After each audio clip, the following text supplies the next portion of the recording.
കാര്യറയെയും വിളക്കുടിയെയും തമ്മിൽ ബന്ധിപ്പിക്കുന്ന റെയിൽവേ മേൽപ്പാലം വേണമെന്ന ആവശ്യം ശക്തമാകുന്നു. വിളക്കുടി ഗ്രാമപഞ്ചായത്തിന്റെ 5 വാർഡുകൾ ഉൾപ്പെട്ട പ്രദേശമായ കാര്യറ റെയിൽവേ പാളത്തിനപ്പുറത്ത് ഒറ്റപ്പെട്ടു കിടക്കുന്ന അവസ്ഥയാണിപ്പോൾ.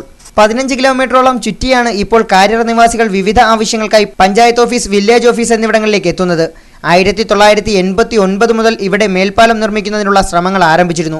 റെയിൽവേ ചീഫ് എഞ്ചിനീയർ ഉൾപ്പെടെയുള്ള ഉന്നതോദ്യോഗസ്ഥ സംഘം ഇവിടെ എത്തി സ്ഥലപരിശോധന നടത്തിയിരുന്നു. 2.5 കോടി രൂപയെങ്കിലും ഇവിടെ മേൽപ്പാല നിർമ്മാണത്തിന് ആവശ്യമായി വരുമെന്ന് മധുര ഡിവിഷനിൽ നിന്നെത്തിയ റെയിൽവേ ഉദ്യോഗസ്ഥർ വിലയിരുത്തുകയും ചെയ്തിരുന്നു. പാർലമെന്റ് തെരഞ്ഞെടുപ്പിന് ശേഷം കൊടിക്കുന്നിൽ സുരേഷ് എം പി ഇവിടം സന്ദർശിച്ചു. 50 ലക്ഷം രൂപ MP ഫണ്ടിൽ നിന്നും അനുവദിക്കാമെന്നും ബാക്കി തുക തദ്ദേശ സ്വയംഭരണ സ്ഥാപനങ്ങളും സർക്കാരും നൽകണമെന്നും MP അറിയിച്ചിരുന്നു.